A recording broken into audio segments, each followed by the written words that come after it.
If you like this video, please give it a thumbs up, comment, and subscribe to my YouTube channel, as well as follow me and subscribe to me on all my other social media platforms.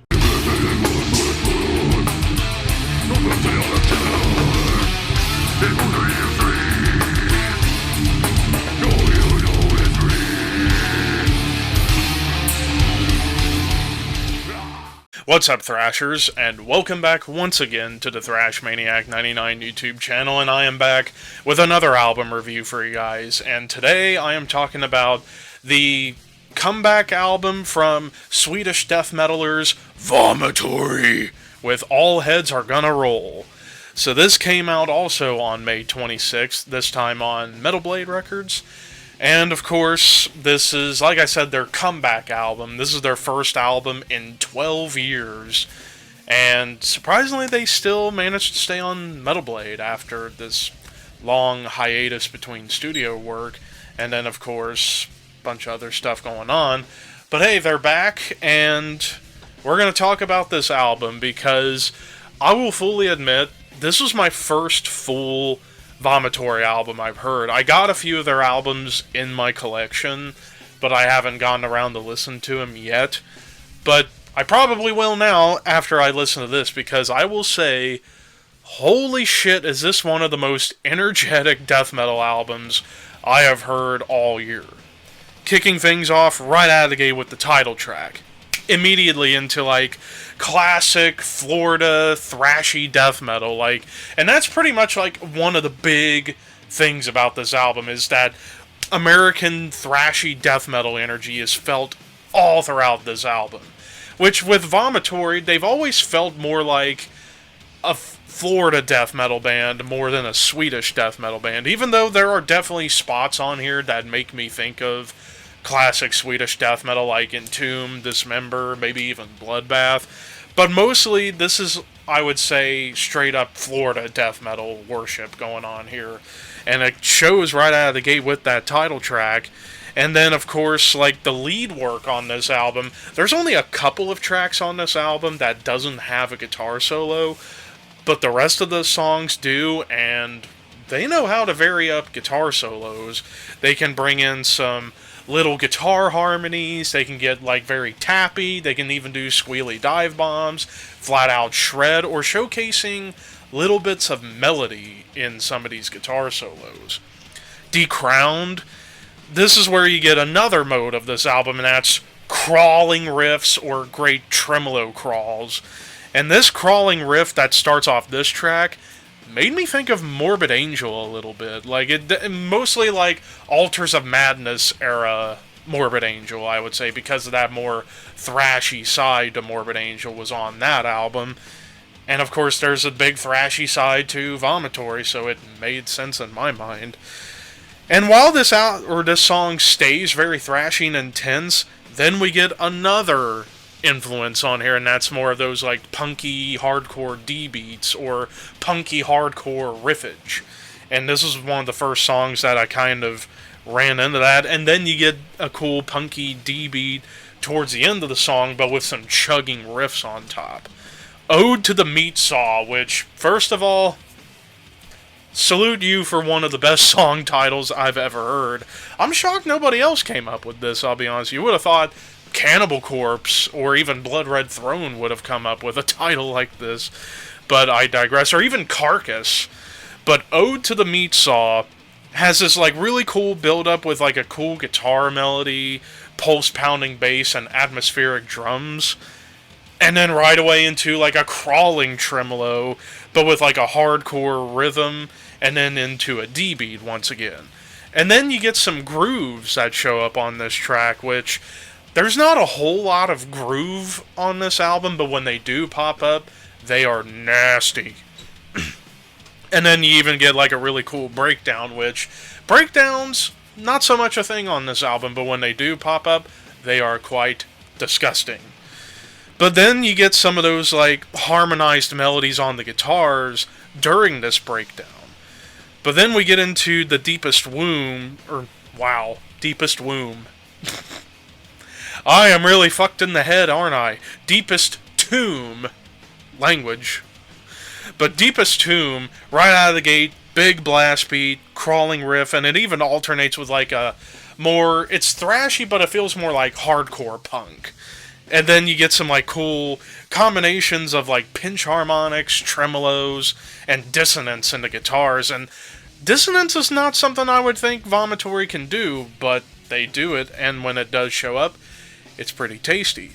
And then it returns to being like straight up thrashy death metal once again, chugging riffs, but with some very fast double bass.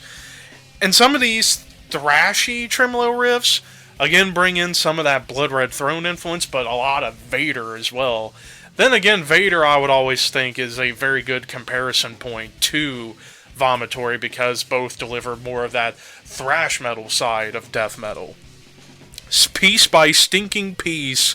This song has a lot going on. D-beat right out of the way, but it's very grisly and grimy. But then I get some Bloodbath vibes with some of the riffs on here. Intensity gets amped up as a big blast beat and another Morbid Angel tremolo comes in. Back to more thrashy energy, and then you get some cool tapping leads here. Raped, Strangled, Sodomized, Dead.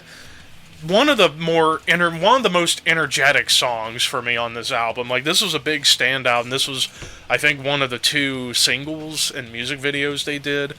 But this song has pretty much almost everything about this album. Punky energy, little hints of hardcore, thrashy moments, dissonant melodies that come in on the chorus. And this is probably the catchiest chorus of the entire album. And there's, like, everybody in the band's doing vocals on this song, which is really cool. And you do get some, like, more blackened shrills from, I think, the drummer. But then there's a particular riff towards the end where it's like a really thrashy riff. Made me think Blood Red Throne, which Blood Red Throne and Vomitory are definitely quite similar in some aspects. Dead Man Stalking, another great song title. This one was probably the most hardcore oriented. Like, it has a big hardcore groove, but with a gross tremolo riff that made me think of Bloodbath again. And then it gets into more D-beat stomps once more, but with some more of those like hardcore punk-inspired riffs.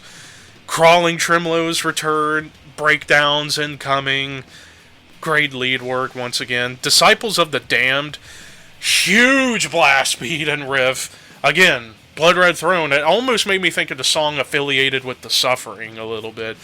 More thrashiness, but it kind of gets more into like classic Swedish death metal, like Entombed and Dismember, which, while it doesn't, this album doesn't have the HM2 tone, doesn't mean they can't throw in nods to the past of the Swedish death metal scene, like Entombed, Dismember, Grave, so on and so forth. This song definitely had mostly that Swedish death metal vibe, despite no Boss HM2 tone. And then you get to the final track, Dead World, which, or not the final track, Dead World, but the penultimate track, Dead World.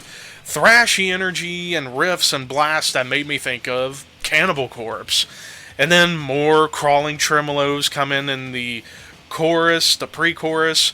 But then you get a big triplet chug, like multiple triplet chugs, which this was the only song that really had like those classic Florida death metal triplet chugs, like, again, Blood Red Throne and Cannibal Corpse, but also a little bit of Deicide as well I got here. And then this lead in particular has a more almost bluesy vibe, because it's going along with that like triplet gallop.